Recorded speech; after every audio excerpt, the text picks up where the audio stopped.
Sheekh Cabdiraxmaan Sudays waxa uu ku dhashay magaalada Qaasim ee dalka Sacuudiga sanadkii 1961. waxa uu waxbarashadiisa ka bilaabay magaalada Riyaad. waxa uu Quraanka Kariimka xifdiyay isagoo 12 sano jir ah. Sheekh Sudays waxa uu ka qalan jibiyay kulliyadda shareecada ee jaamacadda Qura sanadkii 1982. waxa uu cilmiga shareecada ka qaatay shahaadada PhD-da sanadkii 1995. waxaana loo magacaabay imaamka Masjid Al-Haramayn sanadkii 1984 isagoo 22 sano jir ahaa. Sheekha waxa uu ka mid yahay macallimiinta sare ee wax ka dhiga jaamacadda Qura. sanadkii 2012 waxaa loo magacaabay madaxa guud ee qaabilsan arrimaha xarameynka, masjidka nabiga iyo xaramka kadib dikreeto ka soo baxday boqorkii Sacuudiga. boqor Salmaan ayaa 2016 u xil saaray inuu noqdo khadiibka xaramka. sanadkii 2020 Sheekh Sudays waxaa mar kale loo magacaabay madaxa guud ee xarameynka muddo 4 sano ah. Sheekh Cabdiraxmaan Sudays khudbadii uu xaramka Makka ka jeediyay oo dhalisay su'aalo badan oo ku aadan mowqifka Sacuudiga ee Israa'iil. mowqifka rasmiga ah ee dalalka Carabta ee heshiiska Imaaraadka iyo Israa'iil ayaa waxa uu kordhiyay cabsida iyo rajada dadka qaar ay ka qabaan in mustaqbalka la arki doono Israa'iil oo galaangal weyn ku yeelata gobolka Carabta gaar ahaan Khaliijka. cabsidaasi ayaa waxaa laga dareemi karaa baraha ay bulshada ku wada xiriiraan, halkaas oo ay dadka aragtidooda gaarka ah ay ku wadaagayaan iyo waxyaabaha ka dhalan kara heshiiska Imaaraadka Carabta iyo Israa'iil, gaar ahaan qadiyadda Falastiiniyiinta iyo xaaladda amni iyo siyaasadda Carabta. Twitter ka isticmaasha ayaa waxay ka dhursugayaan go'aan kasta oo mas'uuliyiinta Khaliijka ay soo saaraan, taasi oo ay suurtagal tahay in ay ka helaan wax tilmaamaya waxa dhici kara maalmaha soo aadan. khudbadda Sheekh Sudays maalmo ka hor dadka baraha bulshada ay ku wada xiriirto isticmaala ayaa waxay isla dhexmarayeen muuqaalka khadiibka xaramka Makka ee Sheekh Cabdiraxmaan Sudays, gaar ahaan dadka Twitter ka isticmaala kuwaasi oo soo qaadanayay muuqaalo ay ka soo gooyeen khudbaddii Jimcaha ee Sheekh Sudays uu jeediyay, halkaas oo ay dadka isku wada dhaafsanayeen fahankooda ku aadan al-walaa wal-baraa iyo xiriirka uu Nabi Maxamed sallallahu alayhi wasallam la lahaa Yuhuudda. Sheekh Sudays ayaa yiri sida ku cad muuqaalka la soo jaray waxaa ka mid ah digniinaha muhiimka ah ee masaa'isha caqiidada in dadka aanay fahan dhab ah ka haysanin mowduuca al-walaa wal-baraa, iyadoo dadka ay isku qaldayaan iimaanka qalbiga iyo in lagu dhaqmo wanaag markii ay timaado xiriirka ka dhaxeeya shakhsiga iyo dowladaha. ka hor inta uusan khadiibka khudbadda ku dhammaynin duco uu u duceeyay Falastiiniyiinta ayaa waxa uu soo qaatay xadiiska ah caqiidada dhabta ah iyo in la adeeco imaamka. si ka duwan waxa uu ku tilmaamay khawaarijta xadgudbay iyo asxaabta baadiyeysan iyo kooxaha xag jirka ee hubaysan.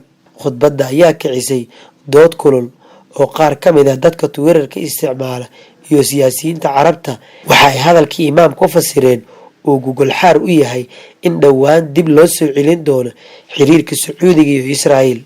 dadka Twitter ka isticmaalayay ayaa waxa ay weerar kulul ku qaadeen khadiibka xaramka Makka, waxa ayna ku eedeeyeen inuu ra'yigiisa hadba uu dhigayo si waafaqsan mowqifka madaxda. qaar kale ayaa waxa ay soo qaateen khudbado kale oo uu Sheekh Sudays uu hore u jeediyay, iyagoo sheegay waxa uu xamaasadda dadka masjidka ku tukada ku kicin jiray oohintiisa iyo ducada Falastiiniyiinta iyo inuu cambaareeyo siyaasadaha Israa'iil iyo xulufadeeda. halka qaar ka mid ah dadka Twitter ka isticmaala ay faafinayeen muuqaalo ka mid ah khudbad kale oo uu Sheekh Sudays ku ammaanayo maamulka Trump iyo xiriirka xooggan ee uu la leeyahay hoggaanka Sacuudiga. qaar ka mid ah dadka ololeeyay iyo siyaasiyiinta ayaa waxa ay ku doodayaan in khudbadaha Jimcaha laga jeediyo masaajidda Sacuudiga ay weligeedba ahayd goob laga dheehan karo waxa ka dhacaya dhismayaasha maamulka iyo goobaha aan xogta badan laga helin ee maamulka. Maka 1979kii qabashadii Kacbada ee bedeshay taariikhdii Sacuudiga. 40 sano ayaa laga joogaa markii wadaad iyo dadkii taabacsanaa ay la wareegeen masaajidka barakeysan ee ku yaala magaalada Maka oo ah halka ugu barakeysan dunida sida uu islaamku qabo. wariyaha BBC-da Eli Melki ayaa sheegtay in qabashada masjidka ay ruuxday dunida islaamka isla markaana ay bedeshay taariikhda Sacuudiga. subaxnimadii hore ee 20kii November 1979 ilaa 500 oo kun oo qof oo dunida daafaheeda ka kala timid ayaa isugu yimid Kacbada si ay ugu tukadaan salaada subax. dadkaas waxaa ku jiray 200 oo rag ah oo uu hogaaminayay wadaad 40 sano jir ahaa oo lagu magacaabo Juhayman al-Utaybi. markii uu imaamka dhameeyay tujinta salaada, Juhayman iyo dadkii taabacsanaa ayaa dhinac u riixay, waxayna la wareegeen mikrofoonkii, waxayna bartamaha masaajid ka dhigeen naxashyo. marka salaada ay dhammaato, waxaa caado ah in masaajidka la keeno meydadka si loogu tukado salaada janaasada. hase yeeshee markii la furay naxashyadii, waxaa ka soo muuqday qoryaha gacanta. si degdeg ah ayaana loogu qaybiyey raggii. mid ka mid ah raggii mikrofoonka la wareegay ayaa meesha ka akhriyay khudbad diyaarsaneed. muslimiinta halkan joogta, waxaan ku dhawaaqaynaa maanta imaanshaha Mahdi oo la imaan doona cadaalad iyo sinaan dhulka ka hirgasha kadib markii cadaalad darro ay dhulka harqisay. xujaydii meesha ku sugnayd waxay tani u ahayd wax la yaab leh. xadiisyada waxaa lagu wariyey in rasuulka sallallahu calayhi wasallam uu sii sheegay imaanshaha Mahdi. waxaa lagu sheegay inuu yahay nin awood dheeraad ah alle uu siiyey. muslimiinta qaar ayaana aaminsan in uu horseedi doono cadaalad. wadaadka Khalid al-Yami oo taabacsanaa Juhayman ayaa sheegay aragtiyo badan ayaa muujiyey imaanshaha Mahdi. boqolaal muslimiin ah ayaa riyada ku arkay sida uu sheegay Yami. magaca Mahdi waxa uu ahaa Maxamed bin Cabdullaahi al-Qahtani. cod laga soo duubay khudbadda waxaa laga maqlayay Juhayman oo ninkii hadlayay ka dhexgalaya hadalka, isla markaana raggiisii ku amraya inay xiraan albaabada Kacbada. imaqla walaalayaal, Axmed al-Lahebi aad sagxadda kore. haddii aad aragto qof amarkaaga ka hor imaanaya, toogo. sida laga soo xigtay goobjooga magaciisa la qariyey, Juhayman waxa uu ahaa qofkii ugu horreeyey ee Mahdi u duceeya. isla markiina dadkii kale ayaa bilaabay inay ka daba dhahaan ilaah baa weyn. balse sidoo kale waxaa jiray jahwareen. Cabdilmunaym Sultaan oo ahaa arday Masar u dhashay oo diinta baranayay isla markaana yaqaanay qaar ka mid ah dadkii la socday Juhayman ayaa dib u xasuustay in masaajidku ay ka buuxeen ajaaniib aan si fiican u garanaynin luuqadda Carabiga, mana aysan fahmi karin waxa meesha ka dhacay. in la arko rag hubaysan oo ku sugan meel ay diintu ka mamnuucdo inay rabshado ka dhacaan iyo rasaas la maqlayay ayaa ka yaabisay dad badan oo Kacbada ku cibaadaysanayay. waxaana dadkaasi ku adkaatay inay helaan meel ay ka baxaan. balse saacad gudaheed ayaa lagu soo afjaray howlgalka. kooxaha hubaysan ayaa la wareegay masaajidka, taasoo caqabad ku noqotay qoyska boqortooyada Sacuudiga. ragga la wareegay masaajidka barakeysan ayaa ka tirsanaa ururka al-Jamaaca al-Salafiya al-Muhtasibiya GSM oo cambaareeyey waxa uu ugu yeeray isbeddelka qayimka bulshada iyo diinta ee Sacuudiga. dalkan oo saliidda qaniga ku ah ayaa kobcayay, gawaarida iyo qalabka korontada ayuu sidoo kale caan ku ahaa.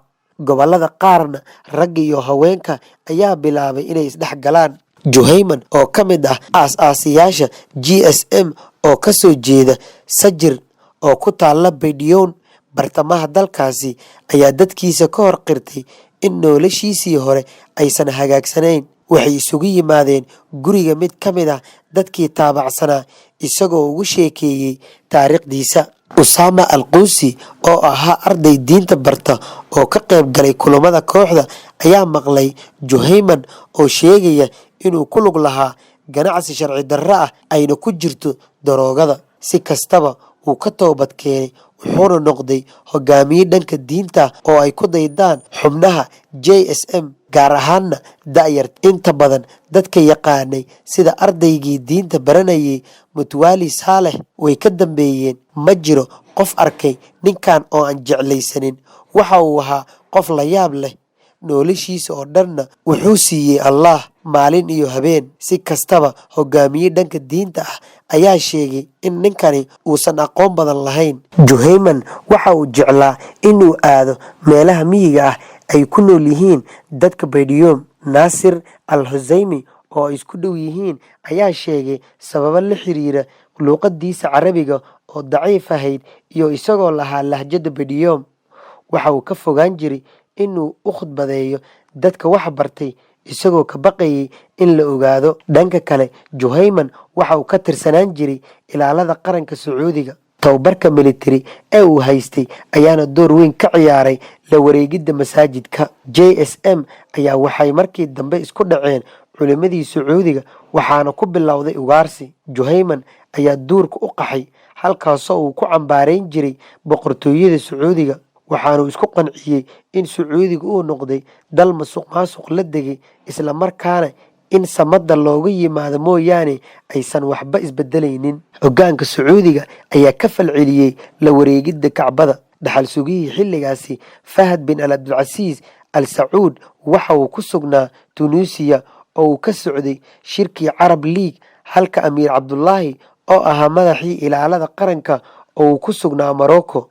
Waxaa arrintii looga tagay boqor Khalid oo xanuunsanaa iyo wasiirkii difaaca Amiir Sultaan. Booliska Sacuudiga ayaa markii hore ku guuldaraystay inay fahmaan baaxadda dhibaatada, balse markii dambe ayay ku guulaysteen inay dib ula wareegaan Kacbada. Halkee ayuu ku dambeeyey Juhayman? Juhayman waxaa ka dhammaaday rasaasta iyo cuntada, ayuu yiri Naasir al-Husaymi oo asxaabtiisii ka mid ahaa. Waxay isugu tageen qol yar, ciidamada ayaana bambaanooyin qiiq sii daynaya kusoo tuurayay. Sababtaas darteed ayayna isku soo dhiibeen. Juhayman wuu tegay, asxaabtiisana way ka daba baxeen. Maj Nufey oo goobjoog ka ahaa kulankii markaasi dhacayay ee u dhexeeyey amiiradda Sacuudiga iyo Juhayman oo aan isbedelin ayaa sheegay inay sidaani wax u dhaceen.